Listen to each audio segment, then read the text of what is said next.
Diferente.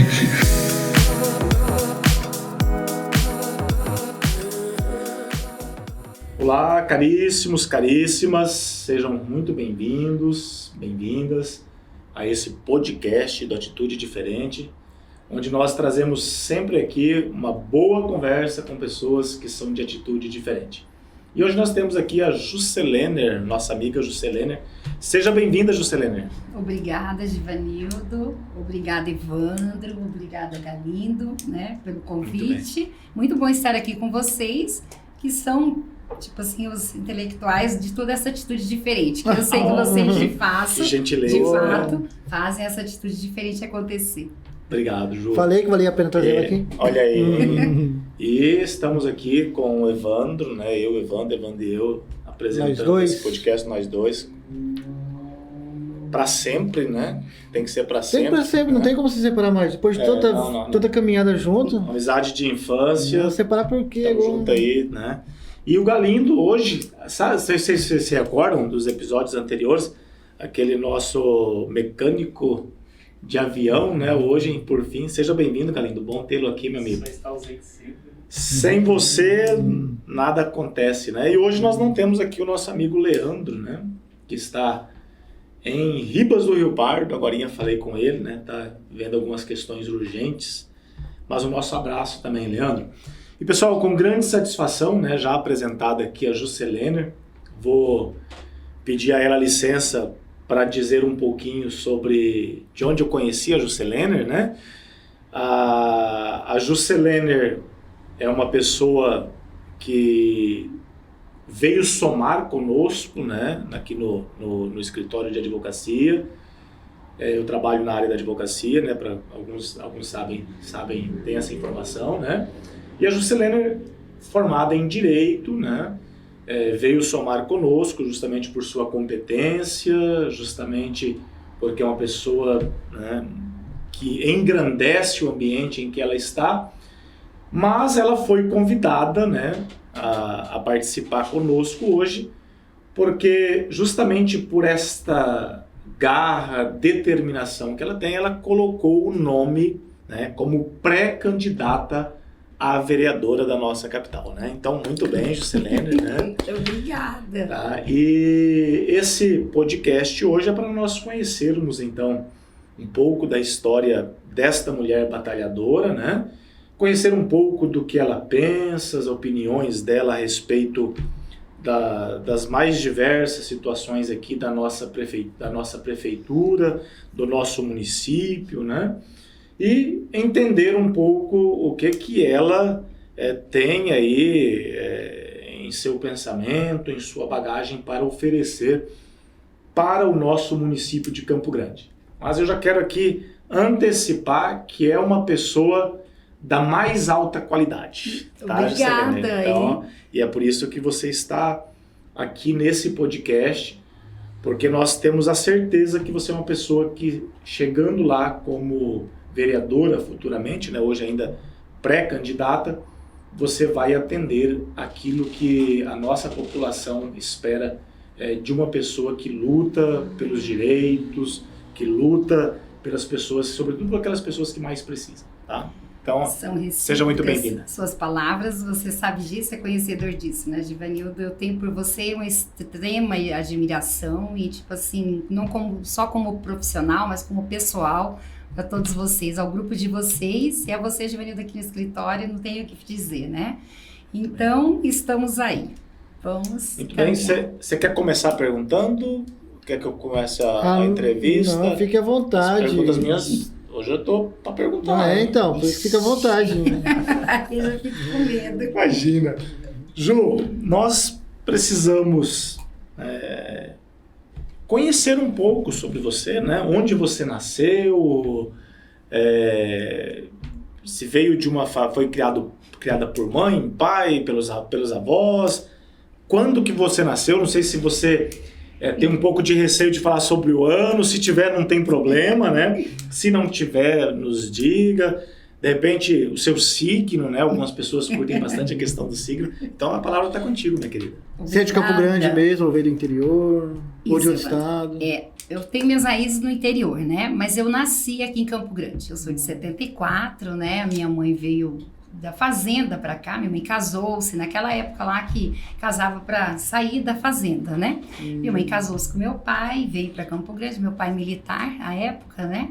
E eu nasci aqui em Campo Grande. Eu falo que eu sou uma menininha teimosa desde o ventre da minha mãe, né?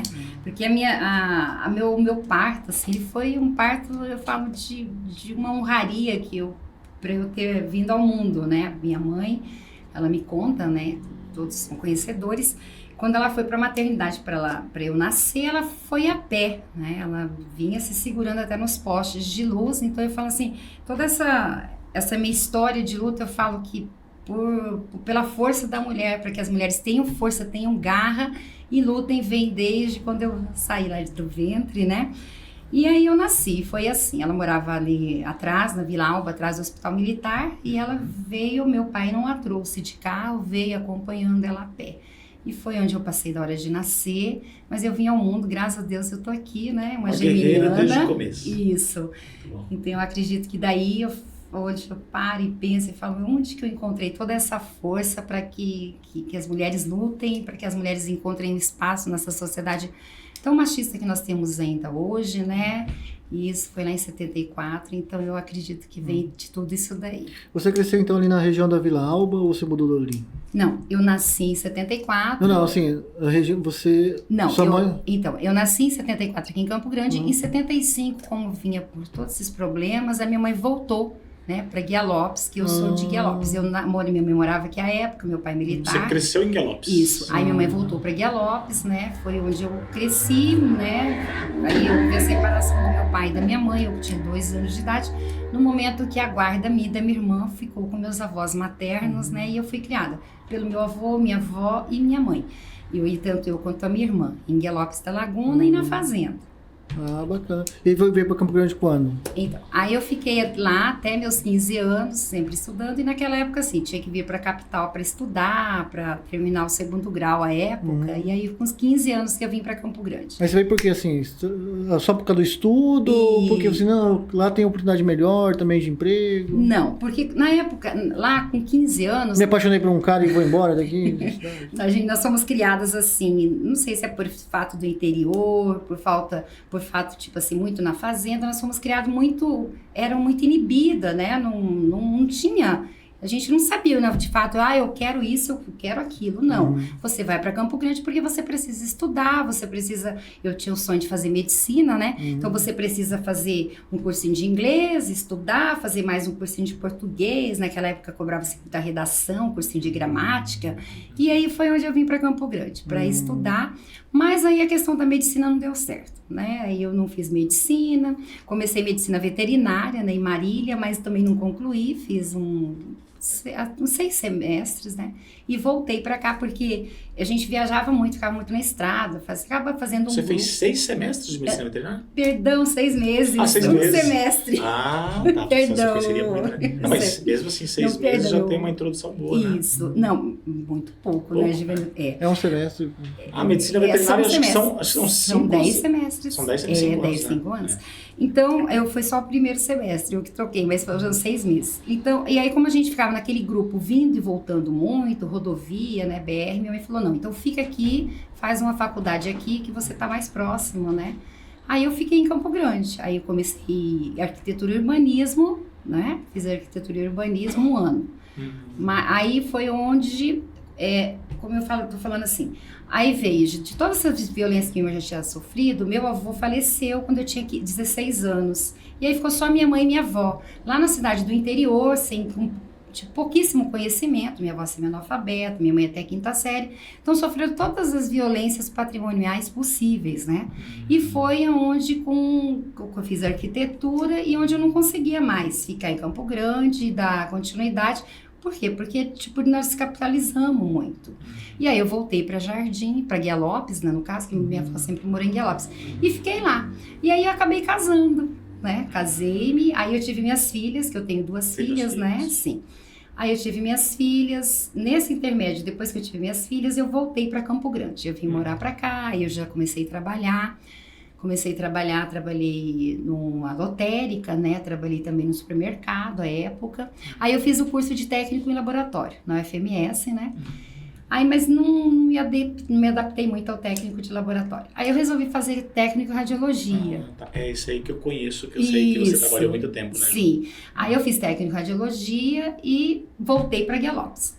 Fiquei morando 1 ano, 2 anos mais ou menos em Guia Lopes. Isso minhas filhas tinham já, uma 10, outra 8 anos. Fiquei nesse intermédio de lá e me chamaram para eu cobrir umas férias aqui numa clínica na radiologia. Como eu não conseguia trabalhar lá, eu vim embora para cá.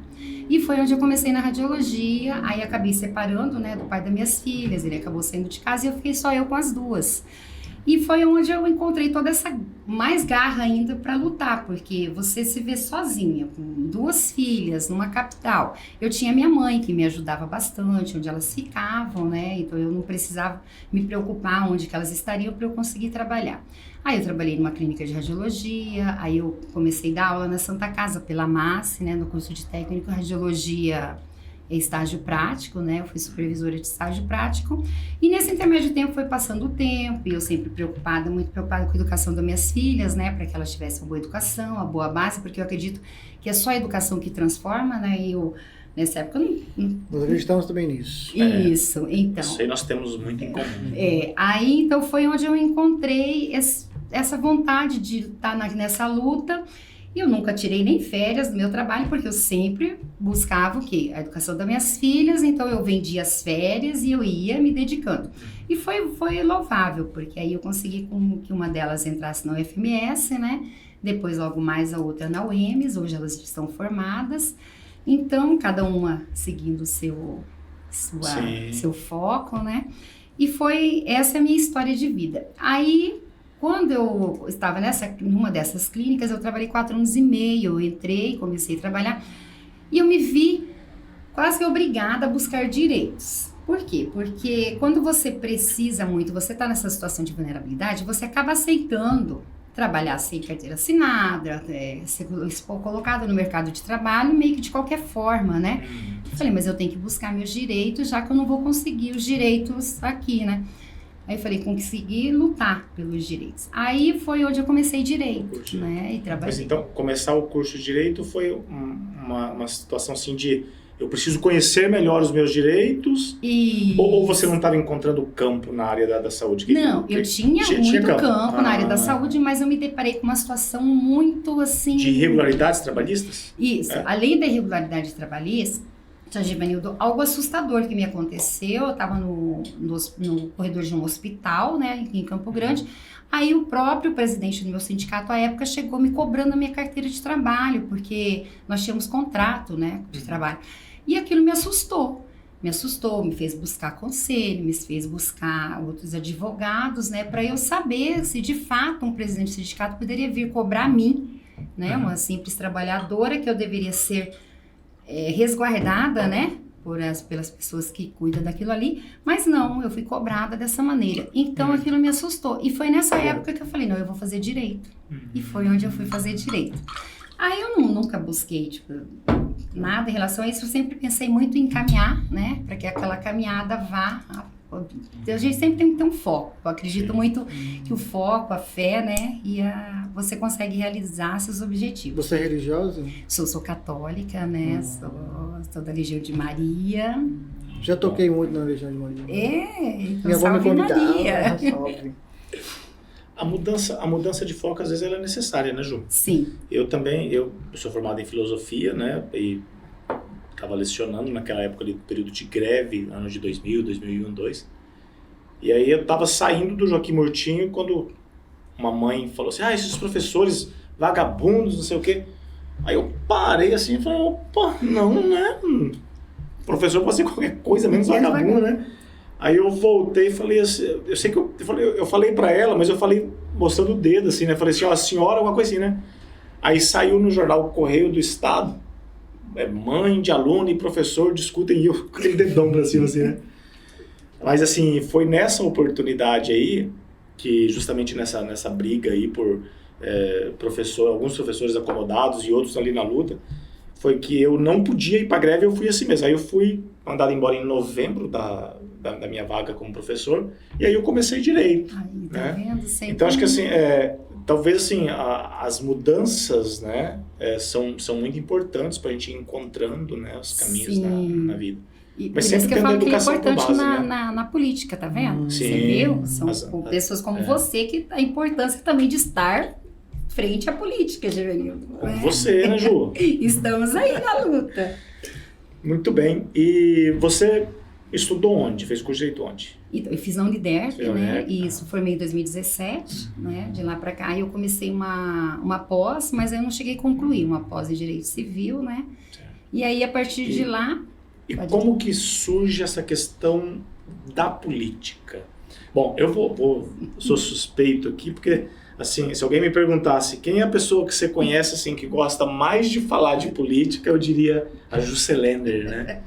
Mas para que o pessoal te conheça também, eu não sei, mas como que surgiu essa questão da política? Você tinha um histórico familiar de política, ou como que surgiu isso aí na sua vida? Não, a minha família ela é muito pequena, assim. Uhum. Eu sou o sobrenome Mil Barbosa, uma família grande, né? Mas a minha família em si, que eu fui criada, meu avô, minha avó, minha mãe, eu e a minha irmã. Minha família é essa daí. Depois eu tive 2 filhas, a minha irmã 2 filhas. Então, quer dizer, não temos dentro desse ambiente familiar, né? Desse vínculo familiar, algo político, não temos. O que ocorre? Ocorre por todas essas razões, de ter sofrido tudo que eu sofri. Aí eu fui trabalhar em UPAs, né? Aí eu entrei em processo seletivo na prefeitura, aí eu trabalhava na Santa Casa e eu via a necessidade, eu sempre fui assim, Givanildo, de pegar o problema do outro e me colocar no lugar daquele outro. Então eu sempre vi muita necessidade de que aquelas pessoas sejam acolhidas, sejam ouvidas e que tenha alguém que consiga fazer alguma diferença na vida daquelas pessoas para que a dignidade seja respeitada. Como eu tenho como foco, acho tipo assim, princípio basilar meu é o princípio da dignidade da pessoa humana. Então, e são pessoas que são tratadas de forma indigna, né? Nós sabemos disso. Então, a dificuldade que essas pessoas encontram, a dificuldade em locomoção, a dificuldade quando essas pessoas se encontram. Quando eu, por exemplo, eu plantão, né, noturno, numa unidade de saúde, equipamento quebrado.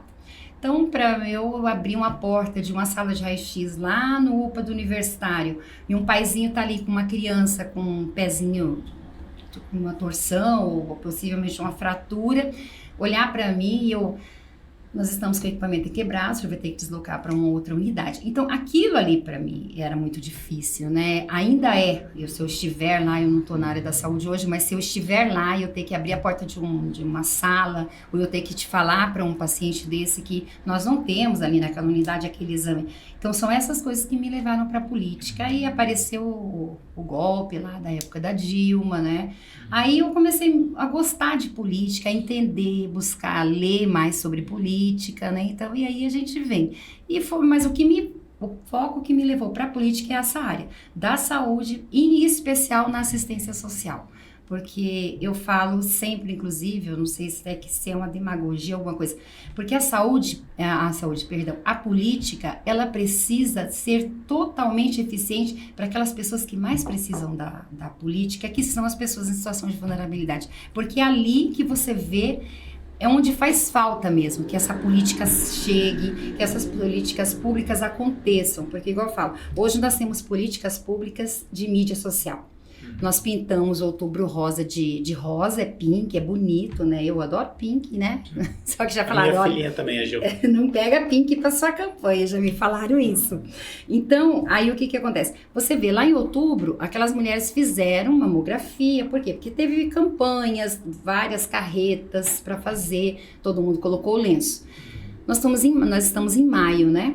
Vamos ver quantas dessas mulheres, até no mês de maio, conseguiram fazer biópsia, daquele nódulo que apareceu naquela mamografia. Quantas dessas mulheres hoje, elas estão conseguindo dar andamento em todo esse processo que tem pós-mamografia, pós-exames, para chegar lá onde é preciso chegar, né? Que é o tratamento. Será que elas conseguiram? Provavelmente se fizer um levantamento, acho que nem 20%, 30% chega realmente a efetivar o seu tratamento, né? Isso. Eu não tenho esses dados, né? Mas por aquilo que a gente acompanha por cima da saúde no Brasil, né? Deve ser isso aí. Aí, com esse interesse, você saiu candidato em 2020, né? Isso. Você considera assim, quando você concorreu em 2020, você considerou o quê? Você seria uma pessoa que levantaria a bandeira do quê? Da saúde? Ou você teria outras bandeiras também? O que você acredita? Quando você saiu candidato em 2020? Quando eu saí candidato, uma boa pergunta. Eu saí candidata em 2020, Nildo. Eu não fui candidata em 2020. Eu não me senti em pré-campanha, eu não me senti em campanha. Como que é isso aí, João? Então, quando você não tem possibilidade nenhuma, quando o meu partido não me abriu portas de possibilidade para nada. Eu não sabia o que era uma pré-campanha. Hoje eu estou em uma pré-campanha, né, junto à União Brasil, que é o partido pelo qual eu venho. Então, hoje eu sei o que é uma pré-campanha, hoje eu sei o que vai ser oferecido para essas pessoas. Hoje eu consigo visitar essas pessoas para colocar para essas pessoas aquilo que eu tenho de interesse, qual que é meu trabalho, o que a gente tenta, né, fazer com que vá acontecer. A gente sempre espera possibilidades. Mas assim, eu não saí, eu só saí candidata. Hoje eu não posso falar que eu fui candidata lá em 2020, mas a minha bandeira é a saúde e a assistência social. Em conjunto, eu acredito, porque uma não anda sem a outra. Quer dizer, a saúde não anda sem a assistência social e a assistência social não anda sem a saúde, né? Igual quando eu falo para você a questão você falou que nós não temos levantamento de números, né? Mas hoje no Brasil, entre 2024 e 2025, a expectativa é de 700 mil casos de câncer no Brasil. Então, agora em dezembro foi sancionada a nova lei de políticas públicas, de política nacional para controle e tratamento precoce do câncer. Câncer de mama, câncer, todo tipo de neoplasia. Aí vai ter que ser disponibilizado uma transparência nessa lista de espera.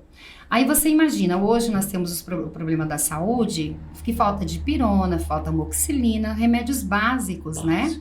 Falta um equipamento de raio-x, que você, através do equipamento de raio-x, onde o médico vai ver o pulmão, que é um exame de imagem, e vai saber se ali existe um possível nódulo, uma neoplasia. A partir dali que ele começa, porque não tem como o médico fazer qualquer pré-diagnóstico sem o exame de imagem do paciente. E agora com essa nova lei, vai entrar em vigência agora a partir de 19 do mês que vem, o tempo nós já temos. A única coisa que agora é necessário para que haja essa transparência, né? No prazo de 30 dias, precisa se dar início a esse tratamento de neoplasia pelo SUS. Como que vai ser adequado isso à nossa realidade que nós vivemos na saúde? Você imagina? Então, nós precisamos emergencialmente que a saúde ela seja vista de uma outra forma e precisamos que os colaboradores da saúde, os técnicos da saúde do município, do estado, eles sejam ouvidos. Porque nós não vemos a classe sentar com a gestão para resolver alguma coisa. Eu não vejo isso daí, você entendeu? E você no direito, você só consegue ver o problema a partir do momento que você reúne seus estagiários para você saber o andamento de algum processo, de alguma coisa, muitas das vezes, né? Mas tem que ter contato. Isso, e não há. O que há é a burocracia que nós temos hoje, a dificuldade até para você conseguir, né, uma pauta, uma reunião. Então, eu acredito agora... Você como mulher, assim, eu te conheço já há um tempo, você é uma pessoa, assim, muito decidida, é uma pessoa que se apresenta muito bem no meio público, né? Mas, como mulher, você... Ou na primeira campanha que você falou que nem se sentiu, você acha que você se sentiu prejudicada por ser mulher, ou você considera que realmente há uma dificuldade para se fazer política, quem está começando, quem anseia? Como você avalia isso aí? Foi por sua condição de mulher que você nem experimentou isso aí? O que era ser candidata em 2020? Ou é uma questão que você considera que é um problema do Brasil, um problema dos partidos? O que você me diz? Deixa eu só pegar a sua pauta. Você acredita também que, de repente, o partido que você estava na época só te colocou lá porque precisava da cota? A gente tem que acreditar em todas as situações, Evandro, porque pós-eleição, pós todos os acontecimentos que tiveram, que nós temos certezas, tem vários processos aí que a gente sabe, então, pós tudo isso, eu não descarto essa possibilidade, né? Então, agora, eu não acredito que seja só pelo fato de ser mulher que eu vi essa dificuldade, mas foi pelo fato desse início, de nós não termos um direcionamento, que os partidos, eles precisam nos dar esse direcionamento. Poxa, você tá ali, primeira campanha, você dá um precisa... norte, assim, como é que você deve caminhar. Como é que vai ser essa caminhada, como é que vai ser a questão da verba partidária, como que ela vem. Eu recebi verba partidária na sexta-feira que antecede o pleito. Então, são esse tipo de coisa que não pode acontecer, né? Mas, como que você sentiu também, assim, dentro do partido que você estava, ou está também, como é que é a questão, assim, das mulheres dentro do partido? Você acredita que houve ou não houve, ou que há ou que não há uma interação com outras mulheres também dentro do partido? Para poder, assim, cobrar dentro do partido mesmo, assim, olha, nos dá um norte, né? Nos dê uma formação, sabe? Eu vi partidos fazendo isso com as mulheres, alguns partidos fazendo isso com as mulheres dos seus partidos, né? Eu não sei qual a sua opinião, se você passou por isso, se você acha que é necessário ou não. Não, é de extrema importância, porque as mulheres, elas têm que estar interagidas, né? Para elas saberem como que elas vão caminhar. Hoje, no partido que eu estou, é totalmente diferente. Nós temos esse acolhimento para nós mulheres, né? Nós temos treinamento, nós temos, nós sentamos com as nossas pré-candidatas, nós trocamos ideias, nós debatemos, coisa que lá no passado não tive mesmo. Eu também, foi na época da pandemia, que a gente sabe que foi bem limitada a questão de reunião, questão de tudo, né? Mas mesmo assim, eu não tive nada do que eu tenho hoje para eu conseguir fazer a minha pré-campanha para lá no futuro, pós-convenção, sair uma campanha, né? Hoje tem um percentual, cada partido tem que cumprir um percentual ali de cotas, né? Sim. De presença feminina na campanha. Você defende que essa cota deveria se estender também para o número de vagas, vamos supor, na Câmara Municipal? Ou você considera que a mulher hoje tem condições de disputar igualmente com os homens? O que você me fala sobre essa questão aí? Eu acredito que haja essa condição de disputa igualmente, porém, até pelo nosso histórico, até pela nossa história, a partir do momento de quando a mulher teve voz, teve voto, né? Nós necessitamos hoje dessa paridade nas cadeiras do parlamento. Eu acredito, hoje nós aqui somos 29 vereadores, nós temos apenas uma vereadora, que é a vereadora Luísa, né? Que, por sinal, é uma mulher muito aguerrida, né? Esteve aqui conosco. Isso, né? Excelente, eu assisti o podcast.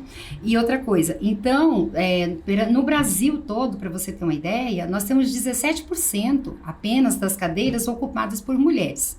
Então, é muito pouco, não é só aqui. Então, nós necessitamos, sim, e inclusive, parece... Há uma necessidade de reparação histórica, Isso, então. reparação histórica, para que isso a gente consiga lá na frente, de repente, não, agora vamos conseguir de igual para igual. Mas, de imediato, nós necessitamos, sim. Mas isso também, assim, de repente, não tem que também se fazer uma... como é que eu posso dizer? Tem que se começar uma formação, inclusive para as mulheres começarem a votar nas mulheres também, porque as mulheres saem candidatas. É necessário fazer um exame de consciência, mulherada, né, Wanda? Então, cara, porque a mulher não coloca, né? Fala assim, cara, olha, eu acho que é importante ter alguém para nos representar enquanto mulher que pensa igual a mim, que sente o que eu sinto. Apresentação de projetos, né? O que nós homens entendemos de qualidade de vida para as mulheres mesmo, né? De qualidade de vida para as crianças, né?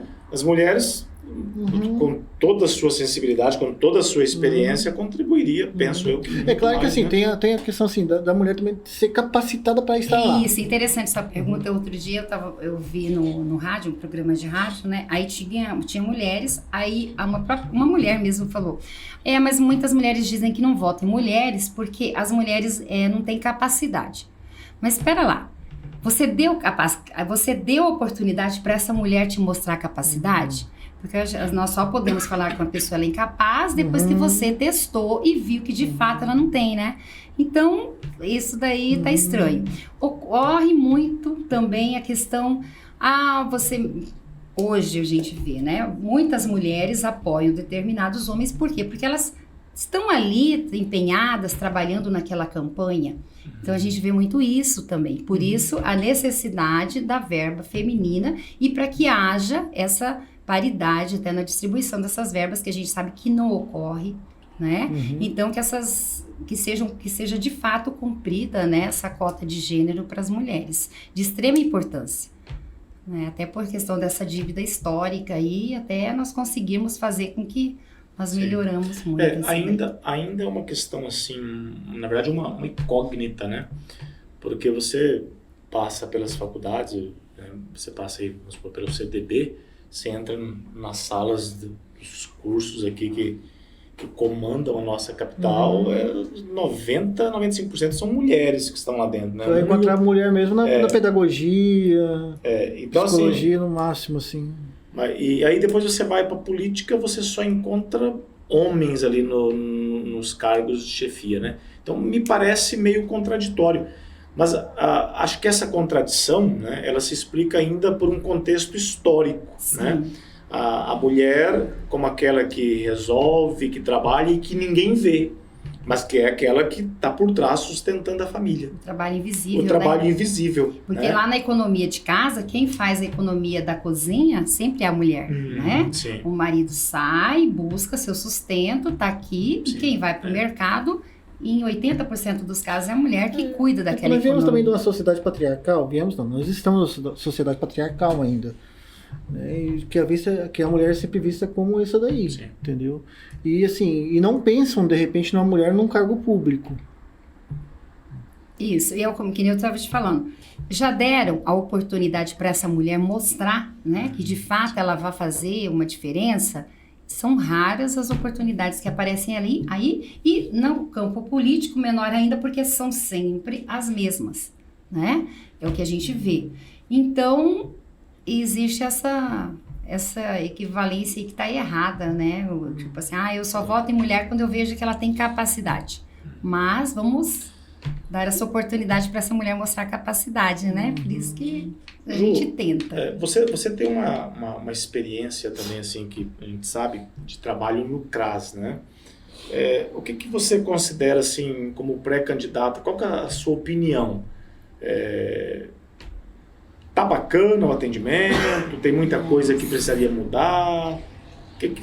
Como que você analisa o Centro de Referência da Assistência Social aqui no nosso município? Nossa, Givanildo, a saúde está ruim, né? Tá bastante ruim. A assistência social, eu te considero que o que eu enxerguei, o que eu vejo está pior, né? Tá pior. O governo federal consegue atender essas pessoas através dos seus benefícios sociais, né? Hoje tem o Bolsa Família, tem Vale Gás, tem vários benefícios que são a porta de entrada que sai da entrada do cadastro único e onde a porta da saída desses benefícios para essas pessoas, onde o governo vem tentando manter e vem conseguindo, pelo que a gente vem vendo. Ocorre que lá, o trabalho lá em si, eu já ouvi isso daí porque eu vivi isso daí. Nós temos excelentes técnicas ali dentro dessas unidades de referência de assistência social, porém esse trabalho ele não consegue ser concluso, né? A gente vê que elas têm uma limitação para conseguir fazer uma entrega muitas vezes desse trabalho. Aí a gente vê alguns casos que acontecem na mídia, mas é o Centro de Referência Social, mas é o SUAS, é o CREAS. Mas nós precisamos de uma integração desses trabalhos para que esses trabalhos consigam surtir efeito lá na ponta. Uma integração com quem se fala? Uma integração entre CREAS, né, Conselho Tutelar, Ministério Público, Defensoria Pública, as técnicas do serviço, dos Centros de Referência da Assistência Social, em conjunto com a Secretaria de Assistência Social, Direitos Humanos, para que haja, porque o tempo que eu fiquei ali dentro, eu não vi essa integração, você entendeu? Eu acho que assim, para você conseguir com que o trabalho surta efeito, é o que eu falei, você precisa ouvir aquelas pessoas que estão na linha de frente, para que essas pessoas que estão na linha de frente, tanto ali dentro das unidades de CRAS, dentro de CREAS, que elas exponham entre elas aquele acontecimento para conseguir chegar no denominador comum, né? Eu acredito que assim nós vamos fazer com que essas entregas sejam feitas, né? Que muitos desses trabalhos sejam concretizados e que consigam entregar de fato. Outra coisa, nós temos dentro dos CRAS hoje, pelo menos no que eu acompanhei, eu visitei também lá onde você ficar, você o gestor, você coordenador, né? Nós temos espaços ociosos dentro dessas unidades. E esses espaços ociosos, eles podem ser ocupados por cursos para essa população. Hoje, eu fiquei 1 ano e 2 meses, eu vi cursos assim, vi cursos de fato, mas aquele curso... E a geração de emprego e renda? Eu acho que assim, tem que ser cotidiano isso daí. Não pode ser a cada 3, 4 meses um curso só de artesanato. Nós precisamos hoje de um curso de montador de móveis, de designer, de sobrancelhas, que as mulheres hoje, né, podem chegar na sua casa, no cantinho da sua sala, colocar uma maca, fazer, até para que essas mãezinhas que não têm uma vaga na creche para o seu filho, ela consegue fazer uma renda com as próprias mãos, né, com a habilidade dela, algo que ela vai ser acessível, não vai ser um preço exorbitante, assim como um corte de costura, né, que ela consiga pegar uma máquina lá, que às vezes tem no cantinho, que foi da avó, da tia, faça uma barra de uma calça aí, ganha seus R$20, faz uma camisa, alguma coisa, e ela consiga cuidar da sua criança ali, até que daqui 5, 6 anos consigam terminar essas creches que estão com obras infindáveis aí, né? Você como pré-candidata, o que você considera que é importante ter num perfil de pré-candidato? A pessoa tem que ser o quê? Ter conhecimento técnico, tem que ser uma pessoa sensível. O que você considera que é importante? O que as pessoas que nos acompanham possam analisar num pré-candidato? Apareceu alguém, sou pré-candidato a vereador no município de Campo Grande. O que essa pessoa tem que ter na sua visão? Primeira coisa que eu falo, na política, você tem que gostar de gente. Né? Primeira coisa, você tem que gostar de gente, você tem que gostar de... Tem gente na política que não gosta de gente? Temos, né, Giovanildo? A gente já viu, eu acredito que temos. Né? Muita. Então eu falo, quando você gosta de gente, você consegue enxergar o problema do outro. A partir de quando você consegue enxergar o problema do outro, você busca, você às vezes não tem o conhecimento daquilo ali, mas você vai buscar para você resolver. Por quê? Porque você gosta daquilo que você está fazendo. Então você tem que gostar de gente, você tem que gostar de política, que nem você falou, e você também tem que ter, claro, um conhecimento técnico para aquela área que você está falando, né? Você também não pode falar de algo que você tem total desconhecimento. Você não tem conhecimento técnico da área, então vai estudar. A gente pega, senta, estuda. Juscelene, ser vereador parece às vezes assim muito simples, né? Eu particularmente tenho uma opinião que é a seguinte: a pessoa, para ser vereador, ele teria que se qualificar. Você falou aí de uma questão muito importante, porque assim, você não leva o teu carro para a pessoa que corta grama mexer na mecânica dele. Sim. Da mesma coisa que você não pega o mecânico e leva para fazer a sua jardinagem, que não vai dar certo, né? Vai dar algum erro ali. Então, assim, eu entendo que o mínimo hoje a pessoa tinha que ter uma formação escolar adequada, né? É o legislativo municipal. Sim. Sob esse aspecto, você se considera preparada como pré-candidata hoje para enfrentar essa parte legislativa do nosso município? Eu acredito que sim, né? Eu venho da área da saúde, trabalhei muito tempo na área da saúde, fiz direito, gosto de estudar e a gente nunca está pronto para tudo, mas nós estamos aí sem medo, porque você tem que ter muita coragem também, né? Não é fácil, mas eu acredito que com toda essa bagagem que a gente tem e o que a gente não sabe, ir lá buscar e aprender para saber de fato aquilo que você está falando, eu acredito que eu estou preparada. Legal, bacana. Se você pudesse, sei lá, voltar 15 anos atrás, você se lançaria candidato a alguma coisa? Ou você teria feito uma caminhada política anterior? O que você pensa de 15 anos atrás com a mente de hoje? Na minha área de trabalho, né? Como eu disse, foi aquela, na época lá que foi me cobrado minha carteira de trabalho num corredor de hospital. Eu acredito que ali eu teria me lançado já no meu sindicato e dali eu teria começado a minha caminhada política, sim.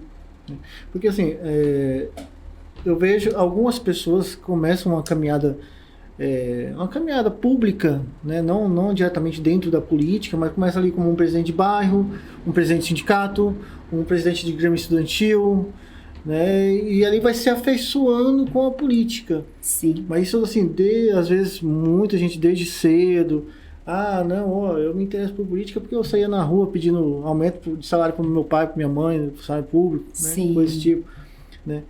E hoje, assim, vendo essa realidade da juventude de hoje, você vê a juventude gostando de política a ponto de estudar, a ponto de buscar conhecimento, ou é aquela coisa midiática, só pega aquele que está vindo da internet e que às vezes são muito falsos? Nós temos estudiosos, mas é bem pouco, menos do que nós tínhamos lá no passado, eu acredito, né? E essa questão midiática aí, ela tá vindo, tá trazendo essa polarização, já trouxe, né, que tá existindo. E como eu disse... Que é um absurdo, é inaceitável, porque nós precisamos que a política alcance o lado direito, o lado esquerdo e o lado do meio, né? Então, eu acredito que na política, o lado do meio, o lado da compreensão e do diálogo, ele é sempre melhor. Então, nós precisamos que isso acabe, só que, infelizmente, o que eu vejo, os nossos jovens, eles ainda estão muito ligados nessa questão de mídia. Nós não aprendemos ainda, na verdade, a utilizar isso daqui, né? Nós temos hoje o mundo em nossas mãos. Aí tem coisa boa, aí tem coisa ruim. Então, mas eu acredito, o Givanildo faz com que eu acredite muito de que nós estamos caminhando para o melhor. Tomara, filho. Porque assim, né? Somos otimistas. O Givanildo é mais otimista que eu. Não sou, e mais que eu também. Eu não vejo a solução assim a muito curto prazo, não. Eu vejo uma solução daqui a longo, mas muito longo prazo. Tudo que vem acontecendo e que essa mudança, o que eu entendi assim por mim, tá? Vai começar dentro de casa, cara. Eu tenho que começar dentro da minha casa a grande mudança, começando por mim também. Eu tenho que tirar alguns preceitos, eu tenho que tirar alguns preconceitos para poder eu conseguir, sei lá, pensar assim, putz, meu filho vai ter uma vida boa daqui a 30 anos, né? Você como, né, política, porque gostar de política te torna um político. Você como política... Fazer uma pós em política daqui mais um tempo, né? Você vê uma luz no final do túnel, alguma coisa? É como eu falei. Para a Prefeitura de Campo Grande, para o Estado, para o Governo Federal? Eu acredito... Nossos jovens hoje... Nossos jovens do passado, eles foram mais estudiosos do que os nossos jovens hoje. Eu acredito que isso daí também um pouco é a preguiça. O que acontece? Hoje tudo é Google, né? Nós vemos naquela época que nós íamos para a biblioteca. Hoje nós temos jovens que não sabem o que é uma biblioteca, né? Então isso daí fez com que a nossa sociedade emburrecesse um pouco, eu acredito. Tem muitas pessoas que não gostam de ler, porque hoje você pega o teu celular, você fala alguma coisa ali, ele busca para você. Então, e tem pessoas que é fácil, nítido a gente ver isso, porque muitas das vezes você vai conversar com alguém, você questiona alguma coisa, e você vê que ele leu apenas o enunciado daquilo que estava sendo falado, e ele nem te conclui tudo aquilo.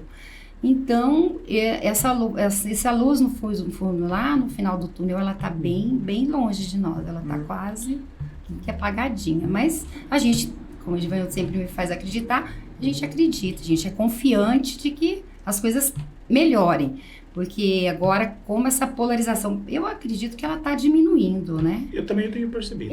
Nós temos aí... Está menos agressiva, ao menos, né? Nós temos é a minha percepção.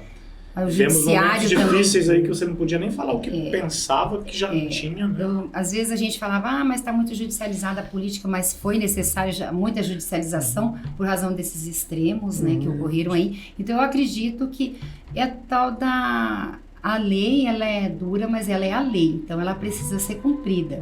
E foi onde nós vimos agora que é o que amedrontou um pouco, eu acredito até que essa lei dura, mais rígida, e que as leis elas precisam ser de fato eficazes num caso como nós passamos agora, né? Você falou amedrontar, eu estava formulando uma questão aqui, da questão do medo. Você não tem medo de ir para essa guerra que é uma eleição, você vai concorrer com outras pessoas que já estão aí há mais tempo, que tem, querendo ou não, né, questão financeira, que vão poder investir. Você não tem um pouquinho de medo, não? E a gente tem, porque dinheiro eu não tenho. Então, eu não tenho dinheiro, eu venho aí com a vontade de fazer a mudança, eu sei que eu tenho possibilidade para conseguir fazer alguma diferença na vida das pessoas, para que essa dignidade ela seja de fato respeitada, que é a minha bandeira, né? Que a dignidade ela seja respeitada, a dignidade das pessoas. Então, não tenho medo. Eu sou corajosa, Evandro, sabia? Eu tenho uma coragem que... esse fato de todos esses acontecimentos que passaram me fizeram ter mais coragem, sabe? Eu não era assim corajosa dessa maneira. Mas eu passei por um treinamento que me disseram sobre isso. Se eu sei onde é que eu estou entrando, né? Falei, não sei, tenho coragem, eu vou lutar. Vamos ver o que vai dar. E o que você diz para as pessoas que pensam que uma andorinha só não faz verão? Que eu digo para umas pessoas que pensam que uma andorinha só não faz verão. Se enganam, estão certas ou não? Você acha que você entrando lá, né, estamos ainda na pré-campanha, né, mas se você olhando lá na frente, você como vereador, você acha que com toda a sua garra você consegue fazer a diferença? Conseguimos fazer a diferença, Giovanni. Eu também acredito, Juscelena. Eu lhe perguntei porque eu penso assim, nós não podemos deixar de jeito nenhum que essa falácia, né, de você sozinho você não faz a diferença, você vai chegar lá, você vai se corromper. Eu discordo absolutamente desses termos, discordo com veemência, porque assim, se nós pensarmos que então não compensa, então as pessoas boas podem se afastar. Isso. Aí a decisão política fica nas mãos desses políticos, dos maus políticos, né? Do político lacaio, né? Como diz lá o Cidadão de Papel, que é do... Quem escreveu o Cidadão de Papel? Do Gilberto Dimenstein, né? Foi, isso. O Cidadão de Papel. Então, assim, eu acredito, né? E aqui está, quero repetir novamente o motivo pelo qual a Juscelena está aqui hoje falando conosco, justamente porque é uma pessoa de atitude diferente, porque a gente sabe que você não tem dinheiro, né, para comprar voto de ninguém. Então, se alguém assistir aqui o podcast e achar que a Juscelena vai oferecer algum dinheiro para comprar voto, não vai, né? Teve uma pessoa que falou para mim, Juscelena, você tem 1 milhão para ser candidata? Aí a minha resposta para ele foi o seguinte, porque eu já venho de mandatos, falei, olha, eu vou te falar o seguinte, eu não vou comprar voto. Eu vou sair sem dinheiro, eu vou sair com os meus projetos, eu vou sair com a minha história, com aquilo que eu quero fazer de diferença, e eu não vou comprar voto. Então, a pessoa que vem falar para mim, se eu tenho 1 milhão para colocar na eleição, tá falando para mim compra de voto. Sim, e nós precisamos entender, né, Juscelena, que nós teremos bons políticos à medida em que o nosso povo for também bom, né? Porque não adianta nada o que eu penso também. Criar uma utopia de que nós teremos bons políticos se o nosso povo está ávido à corrupção. O eleitorado é corrupto, né? Exatamente. Eleitorado corrupto, políticos corruptos. Na verdade, a conta é muito simples. E ninguém entra e se corrompe. O cara já é corrompido há muito tempo. Isso, a nossa índole moral, ela já está formada. Não tem por que eu entrar lá. Ninguém compra ninguém, não. Nós viemos daquele ditado, né, popular, muitos dizem hoje, as pessoas boas não vão para a política. Falam, nós tivemos tanto esse ditado lá atrás, nós ouvimos tudo isso, que de fato isso acabou acontecendo. Então, aprendemos a baixar a cabeça. Abaixar a cabeça. Por isso que nós precisamos levantar a cabeça e falar, não, nós vamos sim fazer a diferença e nós vamos conseguir. Não sei a hora que a gente vai conseguir, mas a gente... se não conseguirmos, quem está nos assistindo se encoraje, né? Isso. Vá, faça o que precisa fazer, né? quem quer fazer o bem não precisa olhar quem. Isso. E se não tiver, né, na caminhada aí ninguém que você conheça, a Juscelene é pré-candidata, fique de olho nela, acompanhe aí quando ela efetivamente vier como candidata as propostas que ela terá para o nosso município.